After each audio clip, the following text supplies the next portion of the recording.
പക്ഷേ സെയ്ഫ് അലി ഖാന് കുത്തേറ്റു, പ്രതിയെ പിടിച്ചു, ബംഗ്ലാദേശ് സ്വദേശി എന്നാണ് പറയുന്നത്. പക്ഷേ ഒരുപാട് ദുരൂഹതകൾ ഉണ്ട്. ഇതിൽ കരീന കപൂറിന് പങ്കുണ്ടെന്നൊക്കെ ചില സ്ഥിരീകരിക്കാത്ത വിവരങ്ങളൊക്കെ പുറത്തു വരുന്നുണ്ട്.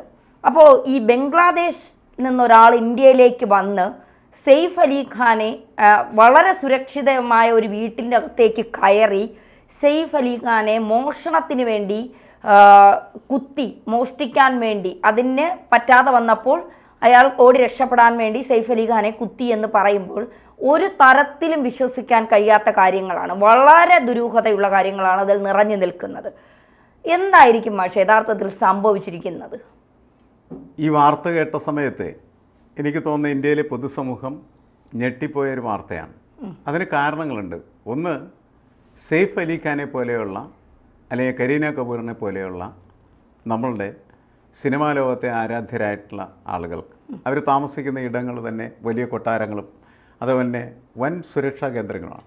അവിടെ ഇങ്ങനെ ഒരു അക്രമം നടക്കുക എന്ന് പറയുന്നതാണ് നമ്മളെ അമ്പരപ്പിക്കുകയും ഞെട്ടിച്ചുമായിട്ടുള്ള കാര്യം. കാരണം അത് അസാധ്യമെന്നാണ് നമ്മൾ കരുതിയിരുന്നത്. പക്ഷേ ഇവിടെ അത് സംഭവിച്ചു. മാത്രമല്ല അത് ചെയ്ത ഒരാൾ എന്ന് പറയുന്നത് ഒട്ടും ആസൂത്രിതമായ രീതിയിൽ അത് ചെയ്തതായിട്ട് ആർക്കും തോന്നിയിട്ടില്ല. കാരണം എന്താണെന്ന് വെച്ചാൽ അതിനകത്ത് അയാൾ ഇങ്ങനെ പൈപ്പ് വഴി പിടച്ചു കയറി അതിനുശേഷം മോഷണശ്രമം നടത്തിയപ്പോൾ അയാൾക്ക് അതിൽ വിജയിക്കാൻ കഴിയാതിരുന്നപ്പോൾ അയാൾ ചെയ്ത കാര്യം എന്താണെന്ന് വെച്ചിട്ടുണ്ടെങ്കിൽ ഈ സെയ്ഫിനെ കുത്തുകയാണ് ചെയ്യുന്നത്. കുത്താനായിട്ട് ഉപയോഗിക്കുന്നൊരു കത്തി പോലും അല്ല എന്നുള്ളതാണ്. ഏതാണ്ട് ആക്സൽ ബ്ലേഡ് അത് ഒടിച്ച് അതുകൊണ്ട് കുത്തി എന്നൊക്കെയാണ് നമ്മൾ പൊതുവെ മനസ്സിലാക്കണം. അത് എങ്ങനെ ഇത്തരത്തിൽ ഉള്ള ഒരു കൊട്ടാരത്തിലേക്ക് അയാൾക്ക് കടന്നു വരാനായിട്ട് കഴിഞ്ഞു? എങ്ങനെ അയാൾക്ക് ഇത്തരം കാര്യങ്ങളെല്ലാം ചെയ്തതിന് ശേഷം രക്ഷപ്പെടാൻ കഴിഞ്ഞതാണ് ഇപ്പോഴും ദുരൂഹമായി നിൽക്കുന്നൊരു കാര്യം. പിന്നീട് അയാളെ പിടികൂടുന്നു. അപ്പോഴാണ് അയാൾ ബംഗ്ലാദേശിൽ വന്ന ആളാണ് എന്നറിയുന്നത്. ബംഗ്ലാദേശിൽ നിന്ന് ഒരാൾ ഇന്ത്യയിലേക്ക് വരുന്നത് ഈ അടുത്ത കാലത്തുണ്ടായ സംഭവവികാസങ്ങളുടെ അടിസ്ഥാനത്തിലാണ്. ഇന്ത്യയും ബംഗ്ലാദേശും തമ്മിൽ നല്ല ടേംസിലല്ല താനും, ശത്രുതാപരമാണ്. ബംഗ്ലാദേശിയെ കണ്ടു കഴിഞ്ഞാൽ അവനെ പിടിച്ച് ജയിലിലിടുന്ന ഒരു മനോഭാവത്തിലേക്ക് നമ്മുടെ ഭരണകൂടം മാറിയിട്ടുമുണ്ട്. അപ്പോൾ അയാൾ എങ്ങനെ ധൈര്യപ്പെട്ട് ഇവിടെ വന്നിട്ട്, സാധാരണ രീതിയിൽ അവരുടെ രാജ്യത്തു നിന്ന് രക്ഷപ്പെടാൻ വേണ്ടിയിട്ടാണല്ലോ ഇവിടെ വരുന്നത്. ഒരു അഭയാർത്ഥി എന്ന നിലക്കാണ്, അഭയാർത്ഥിയാണ്. ആ അഭയാർത്ഥി അങ്ങനെ ഇത്തരത്തിൽ വലിയ കളവ് നടത്താനും, കളവ് പരാജയപ്പെടുന്ന സമയത്ത് അല്ലെങ്കിൽ കളവ് നടത്താൻ പറ്റാതെ വന്ന സമയത്ത് കൊലപാതകത്തിന് ശ്രമിക്കുകയൊക്കെ ചെയ്യാന്ന് പറഞ്ഞാൽ നമുക്ക് മനസ്സിലാവാത്ത കാര്യങ്ങളാണ്. അതാണ് അതിൻ്റെ പിന്നിലുള്ള പ്രധാനപ്പെട്ട നിഗൂഢത. പിന്നീട് സമൂഹത്തിൻ്റെ ഭാവനകളിലാണ് ബാക്കിയുള്ള എല്ലാ കാര്യങ്ങളും വളർന്ന് വികസിക്കുന്നതെന്നാണ് എനിക്ക് തോന്നുന്നത്.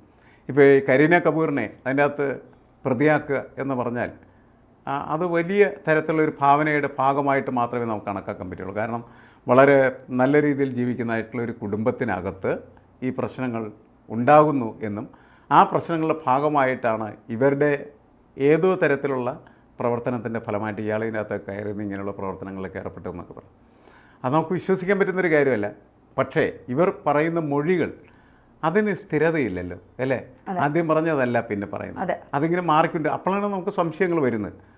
ഓരോ കാര്യങ്ങളിലും ഇവരെടുക്കുന്നതായിട്ടുള്ള നടപടിക്രമങ്ങൾ. മറ്റൊന്ന് മാത്രമല്ല, അവിടെ ആ വലിയ കൊട്ടാര സദൃശമായിട്ടുള്ള വീടിൽ എത്രയോ അംഗരക്ഷകരുണ്ട്, ഡ്രൈവർമാരുണ്ട്. ഇതൊക്കെ ഉണ്ടായിട്ട് പോലും അവരുടെ ഒന്നും സഹായം തേടാതെ ഒരു ഓട്ടോറിക്ഷയിലാണ് അയാളെ കൊണ്ടുപോയെന്നാണ് പറഞ്ഞേക്കണേ, അല്ലേ?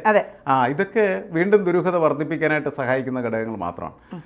അപ്പോൾ ഇതിൻ്റെ അകത്തുള്ള യാഥാർത്ഥ്യം എന്താണ് കണ്ടെത്തണമെങ്കിൽ വലിയൊരു അന്വേഷണം തന്നെ അതിന് പിന്നിൽ ഉണ്ടാകേണ്ടതുണ്ട് എന്നാണ് എനിക്ക് തോന്നുന്നത്. ഇപ്പോൾ ഇത്തരം ഈ ബംഗ്ലാദേശുകാരൻ ഇന്ത്യയിലേക്ക് വരുന്നു, ഇവിടെ വ്യാജ രേഖകളാണ് ഇയാൾ നൽകിയതെന്ന് പറയുന്നു. പല പേരിലും ഇയാൾ പിന്നെ ഇവിടെ ഉണ്ടായിരുന്നു എന്ന് പറയുന്നുണ്ട്. ഇപ്പം നേരത്തെ പറഞ്ഞതുപോലെ ഇന്ത്യയും ബംഗ്ലാദേശും തമ്മിൽ അത്ര സ്വരച്ചേർച്ചയിലല്ല. പക്ഷേ പോലീസ് മോഷണ ശ്രമമാണെന്ന് പറയുമ്പോഴും പോലീസ് പറയുന്നത് ചില കാര്യങ്ങളുണ്ട്, അത് കൃത്യമായി ഞങ്ങൾ അന്വേഷിച്ച് വരികയാണ് എന്നാണ് പറയുന്നത്. അപ്പോൾ മോഷണമല്ല എന്ന് പോലീസ് എവിടെയൊക്കെ ഉറപ്പിക്കാൻ ശ്രമിക്കുന്നുണ്ട്. അത് പക്ഷേ മാധ്യമങ്ങളുടെ മുന്നിലോ ജനങ്ങളുടെ മുന്നിലോ പറയാതെ പറഞ്ഞു വയ്ക്കുകയും മറ്റെന്തോ മറയ്ക്കാൻ ശ്രമിക്കുകയും ചെയ്യുന്നില്ലേ? നമ്മളിപ്പോൾ ഈ മൈഗ്രേഷൻ്റെ ഒരു കാലത്ത് നമ്മൾ വലിയ സംശയത്തോടു കൂടിയാണ് നമ്മളുടെ പ്രദേശത്ത് വരുന്നതായിട്ടുള്ള ആളുകളെ നമ്മൾ കണ്ടുകൊണ്ടിരിക്കുന്നത്. കേരളത്തിൽ പോലും ഈ പ്രശ്നങ്ങൾ വളരെ രൂക്ഷമാണ്. ഇപ്പോൾ പുറത്തുനിന്ന് വരുന്നവരെ നമ്മൾ മോശമായിട്ടുള്ള ഭാഷ ഉപയോഗിക്കാൻ പാടില്ല. അതുകൊണ്ട് അന്യ സംസ്ഥാന തൊഴിലാളി എന്ന് പറയുന്ന പ്രയോഗം നമ്മൾ മാറ്റി അതിഥി തൊഴിലാളി എന്ന് പറയുന്ന പ്രയോഗത്തിൽ അവരെ നമ്മൾ സ്വീകരിച്ചുകൊണ്ടിരിക്കുകയാണ്. പക്ഷേ ഇവർ പലപ്പോഴും നമ്മളുടെ പ്രദേശത്തുണ്ടാക്കുന്ന പ്രശ്നങ്ങളെന്ന് പറയുന്നത് നമ്മളുടെ സമൂഹത്തിന്, പ്രത്യേകിച്ച് കേരളത്തിന് അത്ര താല്പര്യമുള്ള തരത്തിലുള്ള കാര്യങ്ങളല്ല. നമുക്കറിയാവുന്നതാണ്. ഒരുപാട് സംഭവങ്ങളുണ്ട്.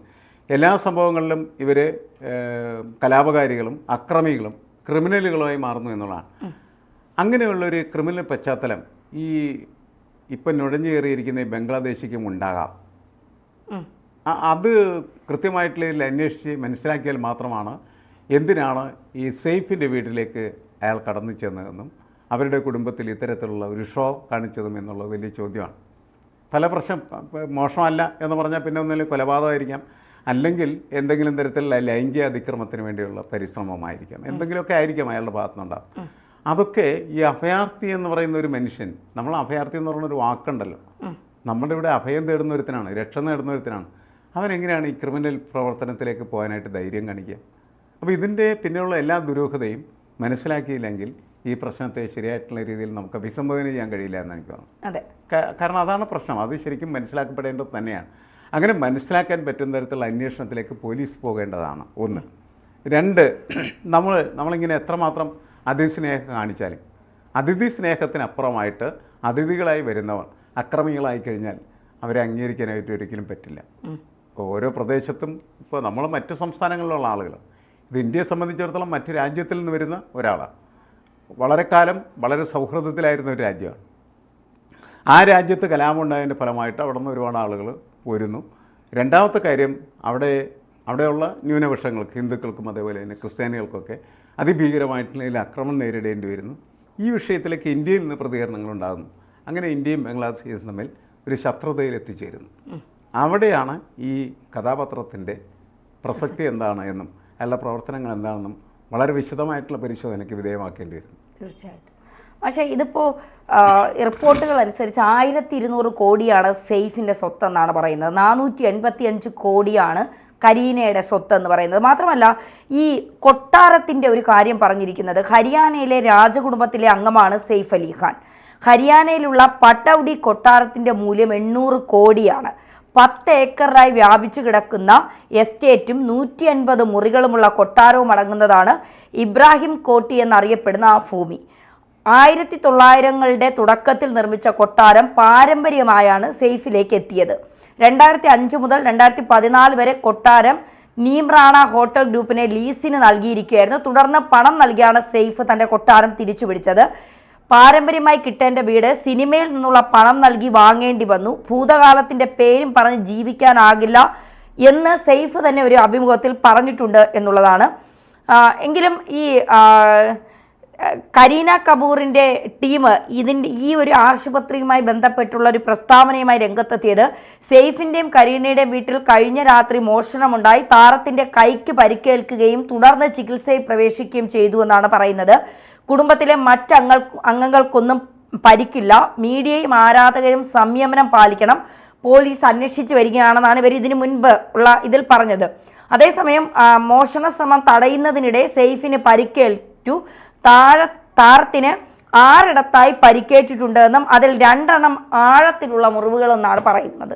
ഇതിൽ തന്നെ ഒരു വൈരുദ്ധ്യമുണ്ട്. ആദ്യം കയ്യിലാണ് പരിക്കെന്ന് കരീനയുടെ ഒരു ടീം പറയുന്നു, പിന്നീട് വയറിൽ ആഴത്തിലുള്ള മുറിവേറ്റിട്ടുണ്ടെന്ന് പറയുന്നു. അപ്പോൾ വളരെ സുരക്ഷിതമായി, ഇപ്പോൾ മുംബൈയിലുള്ള അദ്ദേഹത്തിൻ്റെ വീട്ടിൽ വെച്ചാണ് അദ്ദേഹത്തിൻ്റെ ഈ ഒരു കുത്തേറ്റത് എന്ന് പറയുന്നു. അപ്പോൾ ഇത്രയും 1200 കോടി സ്വത്തുള്ള ഒരാൾക്ക് ഒരു ഓട്ടോറിക്ഷ പിടിച്ചൊക്കെ പോകണമെന്ന് പറയുമ്പോൾ തന്നെ അതിലൊരു, ഇപ്പോൾ മാനേജർമാരെവിടെയാണ്, അദ്ദേഹത്തിൻ്റെ അംഗരക്ഷകരെവിടെയാണ്, മറ്റ് ജീവനക്കാർ എവിടെയാണെന്നൊക്കെയുള്ളൊരു ചോദ്യമില്ല. 8 വയസ്സായ മകനാണ് ആശുപത്രിയിൽ ഓട്ടോറിക്ഷയിൽ കൊണ്ടുപോയത്. അതായത് ഒരുപാട് ജീവനക്കാരെ അവിടെ വെച്ചിട്ടുണ്ട്.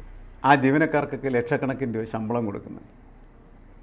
ഒരാൾക്ക് അത്യാഹിതം ഉണ്ടായിക്കഴിഞ്ഞാൽ അയാളെ ആശുപത്രിയിലേക്ക് കൊണ്ടുപോകാനായിട്ട് ഇവർക്ക് കഴിഞ്ഞില്ലേ, എന്തിനാണ് പിന്നെ അവരോട് വെച്ചിരിക്കുന്നത്?